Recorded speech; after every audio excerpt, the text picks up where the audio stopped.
In the lightweight division, we got Shamrock coming in at plus 105 going up against Abdul Karim Al-Selwady, who comes in at minus 125.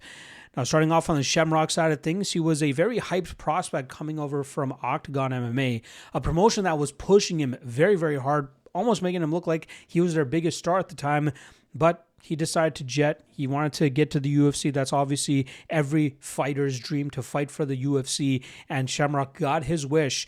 Unfortunately, the UFC did him no favors by matching him up with a guy like Nurullo Aliyev back in November for his debut. Shem had little to no success in that fight. You know, when you see the stats afterwards and you tell me that Aliyev only landed one of his 5 takedown attempts, two things. I would question why Aliyev didn't shoot more takedowns. And secondly, I would assume that Shem probably won because he stopped the takedowns and probably could have showcased a little bit more diverse striking game, or he was able to hop on the back of Aliyev and get some control time there.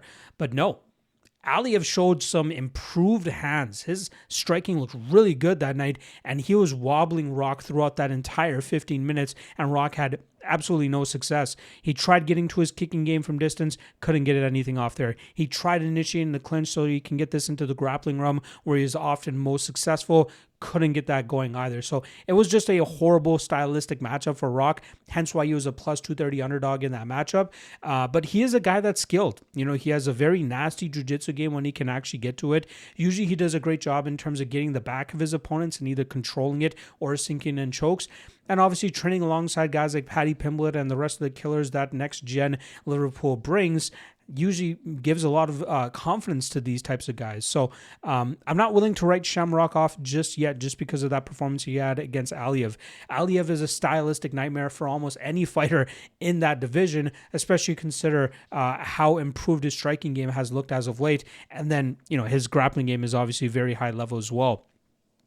Now, Rock is going up against Abdul Karim Al-Selwady, who's really struggled in terms of getting inside the cage and having any type of consistency.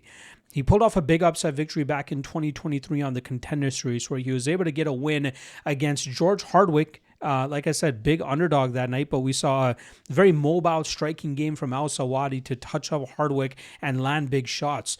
Normally, Al-Selwady leans on his grappling game to take opponents down and rely on his BJJ black belt to keep opponents in bad positions or find finishing opportunities from there.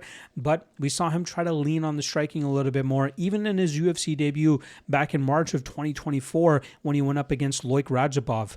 Now, that fight, we saw Al-Selwady do a decent job of utilizing that style in the first round, but he really struggled in terms of getting off effective damage because of the power and the strength of Loik Rajabov specifically in that first round. Al-Selwady found some decent success in the second round by landing a takedown, especially in the last minute of that round and grinding that round out. But then unfortunately, he ended up eating a big right hook in the first minute of the last round and ended up getting knocked out. Now, he's been out of action ever since then, right? This guy has had a lot of issues. He was suspected to return in August of 2024, but was forced out due to a spine injury. Not a good look whatsoever. He was then expected to return in February of 2025, but both of his opponents ended up pulling out. He had 2 scheduled opponents for that card. Both of them ended up pulling out at different moments. And then he was scheduled to fight in October, but then an undisclosed injury during fight week pulled him out of that matchup. So normally he's a guy with a grindy BJJ style and an improving striking game, but you have to wonder what that layoff is going to do for him, especially after coming off of a spine injury. That's just not a good look. Now here, this is a matchup between two guys that are trying to get back onto the winning track. You got Rock, who's going to be looking to try to keep Al-Selwady at bay, or even try to mix into the grappling realm and try to get some good control off, whereas Al-Selwady will try to stick and move as best as he can. He has a 3-inch height and 4-inch reach disadvantage he's going to try to overcome in this matchup, and I think that's going to be somewhere that he struggles against Shamrock.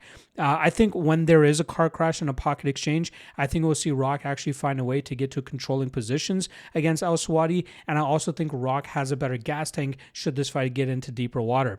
So considering the odds and considering the stylistic matchup, I think this is a pretty good spot for Rock to actually pull off his first UFC win. I expect him to land more damage from distance. I expect him to keep Al-Selwady at bay, and then when the opportunity presents itself, he can get this into the grappling realm and either I'd be surprised if he submits Al-Selwady, but I think he can get some good enough control time here to really muzzle the Palestinian fighter. So give me Shamrock by decision.